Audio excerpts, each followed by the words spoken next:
상품 발에 걸리는 게 많아가지고 조심해서 들어주십시오. 여러분, 우리 인사 한번 같이 하면서 오늘 말씀을 같이 나눌까요? 메리 크리스마스. 메리 크리스마스. 예, 이거는 되게 잘하시네요.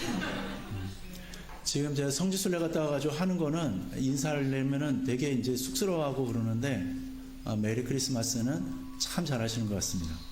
예. 우리 이 자리에 나올 때 다들 기쁨으로 나오셨죠? 예, 아멘. 오늘은 다들 잘 아시겠지만 성탄절입니다. 우리가 이렇게 한 자리에 모여서 예배드리는 이날, 여러분은 성탄절을 어떠한 날로 기억하고 계십니까?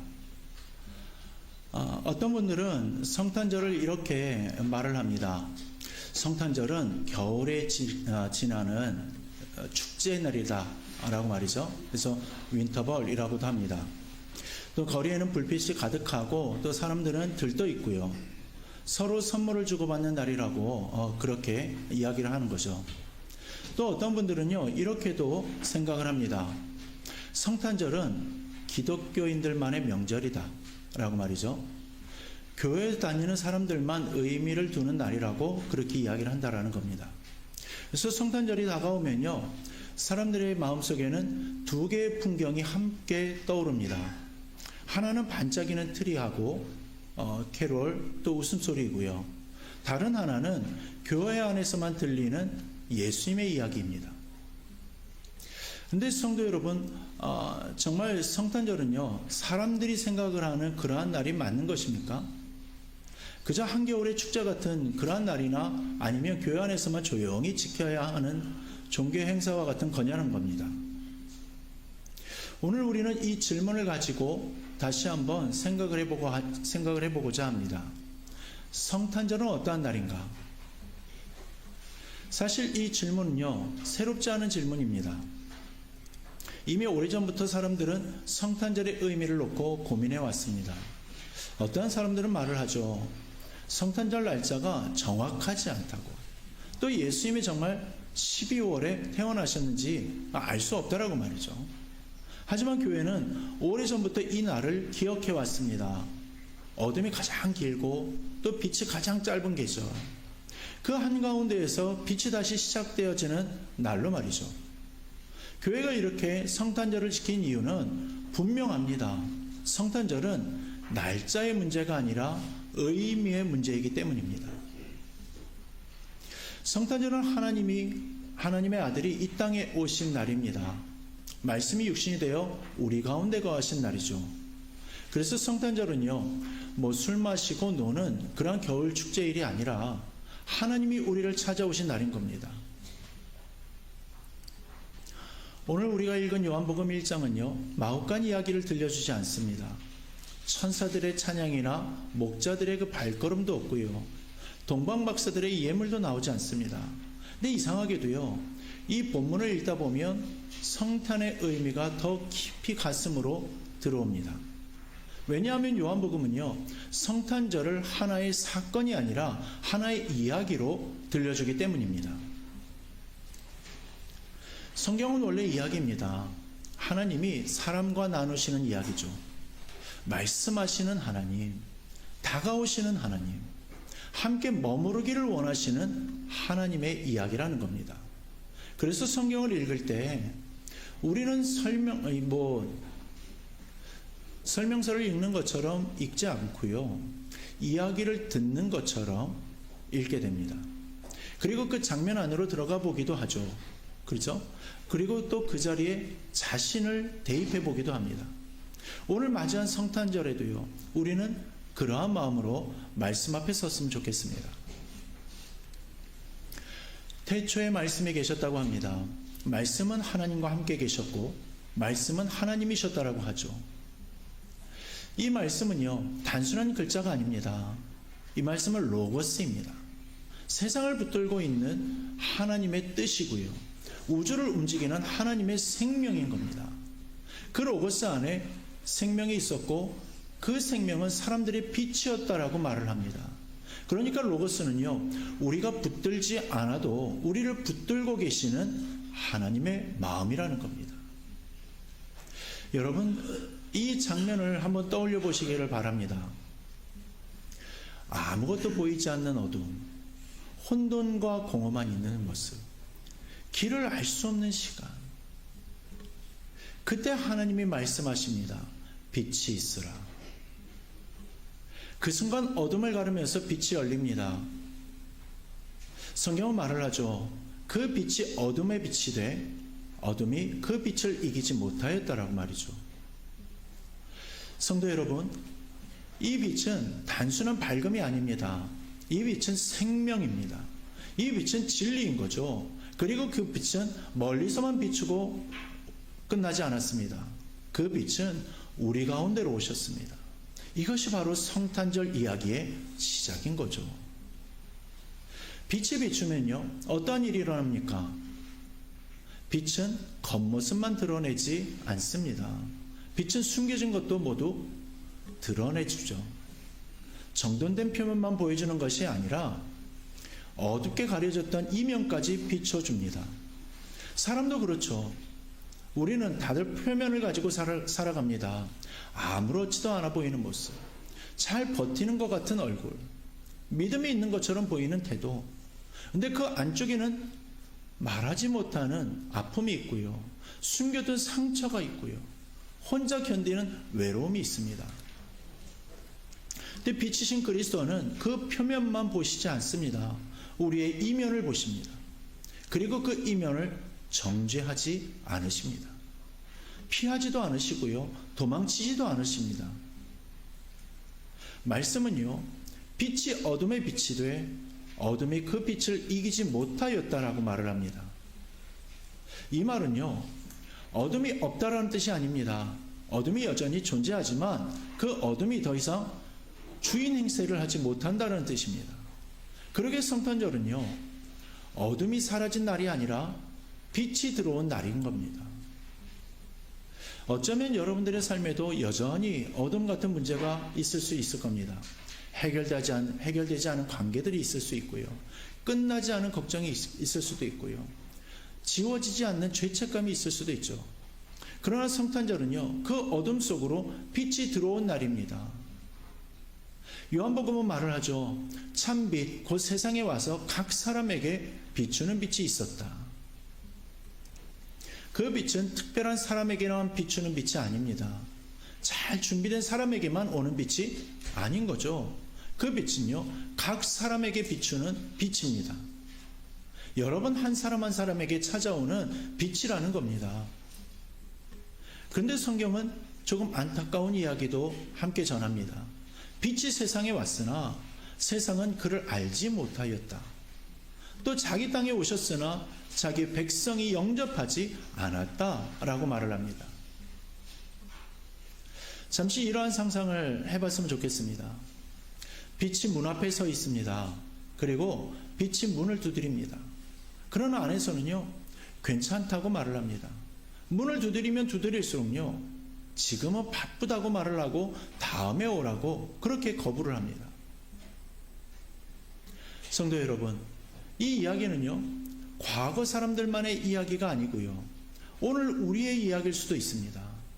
교회는 다니지만 마음의 문은 닫아둔 채로 살아갈 때가 있고요, 예배는 드리지만 삶의 중심은 여전히 내가 붙들고 있을 때가 있다라는 겁니다. 그래서 성탄절은요, 단순히 기억하는 날이 아니라 영접하는 날이 되어야 하는 겁니다. 요한복음은 분명히 말을 합니다. 영접하는 자, 곧 그 이름을 믿는 자들에게는 하나님의 자녀가 되는 권세를 주셨다고 말이죠. 여러분, 이보다 더 상식적인 복음이 어디에 있겠습니까? 누군가를 집안으로 드리려면 문을 열어야 합니다. 또한 자녀가 되려면 아버지를 아버지로 받아들여야 하는 겁니다. 근데 우리는 가끔 믿음 앞에서 이상한 선택을 합니다. 문 앞에 서 계신 주님을 두고 문은 열지 않은 채 주님이 왜 들어오지 않냐고 그렇게 이상히 여긴다라는 겁니다. 성탄절은 바로 이 상식을 회복하는 날인 겁니다. 주님을 영접하면 하나님의 자녀가 됩니다. 또한 자녀가 되면 권세를 누리게 됩니다. 여러분, 권세라는 것은요, 무엇이든 마음대로 해도 된다라는 뜻이 아닙니다. 자녀의 권세란 아버지께 나아갈 수 있는 권세입니다. 또한 아버지를 부를 수 있는 권세이고요. 내 아버지께 의지할 수 있는 권세인 겁니다. 자녀는 아버지 집에 들어갈 때 허락을 구하지 않습니다. 자녀는 아버지의 틈으로 들어갈 때 조건을 달지 않죠. 성탄절은 우리가 다시 자녀임을 확인하는 날입니다. 오늘 이 성탄절에 여러분 마음속에 아직 닫혀있는 문이 있다면 그 문을 조심스럽게 열어보시기를 바랍니다. 그러면 빛이 들어올 것입니다. 그리고 말씀이 머물 것입니다. 그리고 그 순간 여러분들의 이야기는 새로운 방향으로 흐르기 시작할 것입니다. 성도 여러분, 요한복음은 마침내 이 한 문장으로 우리를 이끕니다. 말씀이 육신이 되어 우리 가운데 거하시네. 이 말은요, 너무나 익숙해가지고 우리가 그 놀라움을 놓칠 때가 종종 있습니다. 말씀이 육신이 되었다라는 것은요, 하나님께서 설명만 하신 것이 아니라 직접 걸어 들어오셨다는 뜻입니다. 멀리서 가르치신 것이 아니라 가까이에서 숨 쉬어 주시고 계셨다는 뜻인 겁니다. 높은 곳에서 내려다 보신 것이 아니라 같은 눈높이에서 바라봐 주셨다라는 뜻인 거죠. 성탄절은 하나님께서 인간의 삶을 체휼하신 날입니다. 배고픔이 무엇인지, 외로움이 무엇인지, 기다림이 무엇인지, 눈물의 무게가 무엇인지, 인간의 희노애락을 다 아시기 위해서 우리 가운데로 오신 날입니다. 그런데 하나님은요, 가장 쉬운 길을 선택하지 않으셨습니다. 궁궐로 오실 수도 있었고요, 환영받는 자리로 오실 수도 있었습니다. 모든 사람이 고개 숙이게 만드는 그러한 방식으로 오실 수도 있었을 겁니다. 그러나 주님은요, 그 모든 쉬운 방법을 취하지 않으시고요, 낮은 자리로 오셨습니다. 사람들이 주목하지 않는 자리, 누울 곳조차 마땅치 않은 자리, 말구유 같은 자리로 오신 겁니다. 왜 그러셨겠습니까? 그 이유는 분명합니다. 그곳에 우리가 있기 때문인 겁니다. 아무리 애를 써도 삶이 늘 말끔하지 않은 사람들, 또 마음 한구석에 늘 부족함을 안고 살아가는 사람들, 그리고 누군가에게는 말하지 못하는 사연을 혼자서 끌어안고 살아가는 사람들, 그 자리로 주님이 오셨습니다. 성도 여러분, 이것이 성탄의 위로인 겁니다. 세상에서는 가진 사람이 없는 사람을 이해하기 어렵고요, 건강한 사람이 아픈 사람의 마음을 다 헤아리기가 어렵습니다. 그러나 주님은 그 자리를 직접 살아오셨습니다. 그래서 성탄절은요, 동정이 아니라 공감의 날입니다. 위에서 내려다보는 사랑이 아니라 옆에 앉아서 함께 웃고 우는 그러한 사랑의 날이 되는 겁니다. 요한복음은 말을 합니다. 우리가 그의 영광을 보니 아버지의 독생자의 영광이요 은혜와 진리가 충만하더라. 여기서 말하는 영광은요, 번쩍번쩍하는 그러한 영광이 아니고 사람들의 박수를 받는 그러한 영광도 아닙니다. 여기서의 영광은 은혜와 진리가 충만한 영광입니다. 은혜란 무엇입니까? 받을 자격이 없는 사람에게 주어지는 사랑입니다. 그럼 진리란 무엇이겠습니까? 있는 그대로를 외면하지 않는 빛입니다. 주님은 우리의 연약함을 덮어주시는 은혜로 오셨고요, 우리의 현실을 비추는 진리로 오셨습니다. 그래서 성탄절은 마음을 속이지 않아도 되는 날입니다. 괜찮은 척하지도 않아도 되고요, 믿음 좋은 사람처럼 꾸미지 않아도 됩니다. 그냥 있는 그대로 주님 앞에 서도 되는 날. 그럴 수 있는 이유는 바로 그 자리로 주님이 오셨기 때문이라는 겁니다. 여러분의 삶에는 어떠한 말구유 같은 자리가 있으십니까? 지금도 해결되지 않은 문제, 아무에게도 말하지 못하는 아픔, 기도에도 응답이 없는 것처럼 느껴지는 시간, 바로 그 자리에 주님이 오셨습니다. 성탄절은 그 사실을 다시금 믿는 날입니다. 말씀이 육신이 되어 우리 가운데 거하셨다라는 것은요, 지금도 우리 가운데 함께 머무르신다는 뜻입니다. 주님은 잠깐 들렀다가 가신 분이 아닙니다. 오늘만 찾아오시는 분도 아닙니다. 분명히 거하신다라고 했습니다. 함께 사신다라는 말입니다. 그래서 성탄절은요, 하루 행사가 아니라 삶의 방향이 바뀌는 날이 되는 겁니다. 이제 다시 처음 질문으로 돌아가 봤으면 합니다. 성탄절은 어떠한 날입니까? 성탄절은 겨울 축제일이 아닙니다. 그저 한 해를 마무리하면서 지내는 그러한 날이 아니라는 거죠. 성탄절은 빛이 우리 가운데로 오신 날입니다. 말씀이 글자로만 남아있지 않고 사람이 되어 오신 날이라는 거죠.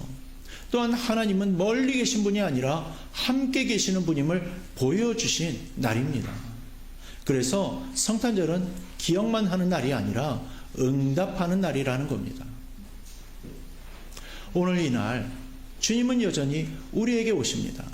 빛으로, 또 말씀으로, 그리고 은혜와 진리로 충만하게 오십니다. 그리고 조용히 물으십니다. 내가 너와 함께 있어도 되겠느냐? 내가 내 삶 한가운데 머물러도 되겠느냐? 성도 여러분, 이 질문 앞에서 우리는 거창한 대답을 할 필요가 없습니다. 그저 마음의 문을 여는 것으로 충분합니다. 주님, 어서 오십시오. 이 자리에 오십시오. 내 삶에 오십시오. 이 고백이 바로 성탄에 이루어져야 할 고백입니다. 성탄절은 완벽한 사람들이 모이는 날이 아닙니다. 잘 준비된 사람들이 드리는 예배의 날도 아닙니다. 성탄절은 어둠 속에 있던 사람들이 빛을 마주하는 날입니다. 상처를 가진 사람들이 치유를 기대하는 날인 겁니다. 말구유 같은 삶의 자리에서 주님을 기다리는 날이라는 거죠. 그러게 오늘 이 성탄절에 여러분들의 삶에도 주님의 빛이 비추기를 바랍니다. 또한 말씀이 머물기를 바랍니다. 그래서 은혜와 진리가 여러분들의 마음과 가정과 일터에 충만하기를 바랍니다. 성탄절은 하나님께서 우리에게 오신 날이자 우리가 하나님을 다시금 맞이하는 날입니다. 오늘 이 예배가 그 만남의 자리가 되기를 바랍니다. 그리하여 빛이 우리 가운데로 오신 날, 이 성탄절에 주님과 함께 다시 시작하고 은혜의 길을 걷는 저와 여러분들 되기를 주님의 이름으로 축원합니다. 기도하겠습니다. 하나님 아버지, 빛으로 이 땅에 오신 주님을 찬양합니다. 말씀이 육신이 되어 우리 가운데 거하신 은혜에 감사합니다. 오늘 성탄절에 다시금 우리들의 마음에 문을 엽니다.